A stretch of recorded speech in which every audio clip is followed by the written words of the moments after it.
뉴스 속 경제 이슈는 더 쉽고 깊게, 최신 고용 동향은 더 빠르게 전해드리는 고용브리핑 365 시간입니다. 오늘도 박상률 기자와 함께합니다. 안녕하세요. 예, 안녕하십니까. 네, 오늘 어떤 이슈 준비하셨나요? 예, 작가님이 이상한 글을 써놓으셔가지고요. 수요일에 힘이 없어서 왠지 노래라도 불러드리고 싶지만 참으라고 그런 글을 써놓으셨네요. 예, 저는 전혀 노래를 부를 생각이 없는데 저는 그냥 알아두면 좋을 고용 이슈와 경제 이슈를 모아서 들고 왔습니다. 아, 그래요? 예, 차분하게. 예, 차분하게. 그럼 어떤 이슈를 들고 오셨는지 하나씩 좀 차분하게 짚어볼까요? 지난달 고용보험 가입자가 확 뛰었습니다. 1월에만 1,400만 명 정도로 작년 동월 대비 54만 8천 명 정도 증가를 했다고 합니다. 2010년 5월 이후의 최대 증가폭입니다. 업종별로 한번 볼까요? 제조업과 서비스업 등 모든 업종에서 가입자가 늘었는데요. 특히 코로나19 직격탄을 맞은 숙박과 음식업도 2달 연속 증가세를 이어갔습니다. 아니, 코로나19 사태가 계속해서 정점인데도 이렇게 고용보험 가입자가 늘어난 건 어떻게 봐야 되는 건가요? 정부 분석을 보면요. 내수가 개선됐다, 그리고 비대면 일자리가 증가했다라고 분석을 하고 있습니다. 물론 오미크론 변이 감염 확산이 거세게 이어지고는 있지만 유행 양상이 좀 바뀌면서 사태 종식에 대한 기대감이 반영이 됐다는 겁니다. 물론 이런 분위기는 일부 긍정적인 신호로 보이긴 하는데 절대 안심할 만한 상황이 아니죠. 네. 왜냐하면 실업급여 수급자가 계속해서 늘고 있기 때문입니다. 실업급여를 받는 사람들이 늘었다는 게 사실 그 취업 시장의 완전한 회복세는 아니다라는 의미인 거잖아요. 맞습니다. 이게 그럼 어느 정도인 건가요? 구직급여라고 저희가 부르기도 하는데요. 이 실업자의 구직 활동을 지원하기 위한 수당입니다. 실업급여가 대부분을 차지를 해서 통상 실업급여로 불립니다. 지난해 전체 구직급여 지급액은 12조 1천억 원, 정말 많죠. 역대 최대 규모입니다.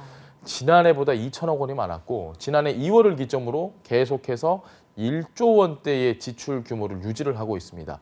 평균 수혜자도 해마다 늘어나서 월 평균 66만 4천 명이 이 실업급여를 받고 있습니다. 이 구직 활동을 하는 그 기간 동안 지원을 하면서 쓰라고 이게 주는 게 실업급여인 거잖아요. 네, 맞습니다. 근데 이 코로나19 상황이다 보니까 그 기간 동안 구직 활동을 하는 것도, 새로운 직업을 찾는 것도 어려울 것 같아요. 수급 기간 가운데 이 재취업 비율을 한번 따져봤더니 2017년 재취업 비율은 29.9%, 30% 정도 수준이었고요. 2019년에 이게 25.8%로 급락을 했다가 지난해부터 소폭 상승세인 상황입니다.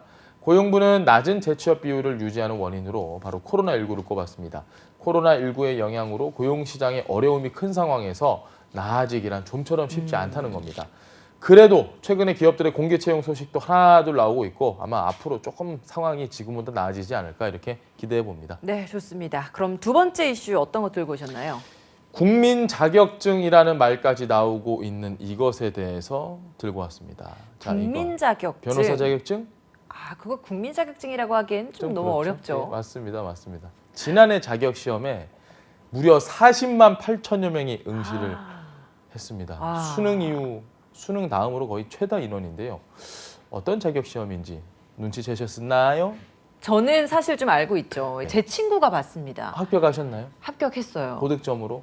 그건 모르겠습니다. 합격증을 또 보여주긴 하더라고요. 그러니까 그만큼 정말 주변에서 요즘 이 공인중개사 시험 맞죠? 맞습니다. 공인중개사 시험 보는 사람들 많이 늘었더라고요. 맞습니다. 공인중개사 시험, 이 시험이 처음 치러진 게 1985년입니다.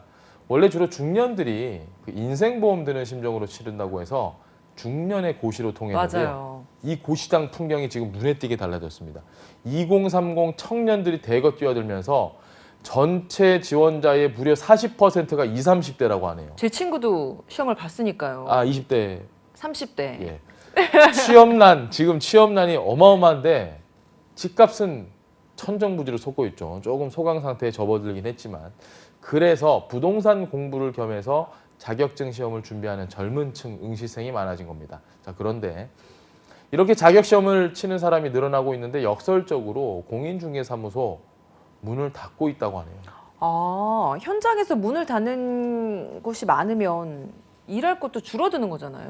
맞습니다. 공인중개사 같은 경우는 이 거래를 성사를 시켜서 그 수수료로 돈을 버는 곳이죠. 부동산 중개사무실의 경우에는 봄 이사철을 앞둔 2월 그리고 3월 또 가을 이사철 직전인 8월과 9월이 연중 최대 성수기로 꼽히는데요.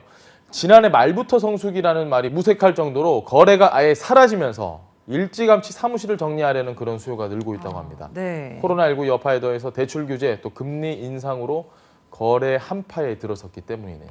이게 실제로 어느 정도인 건가요?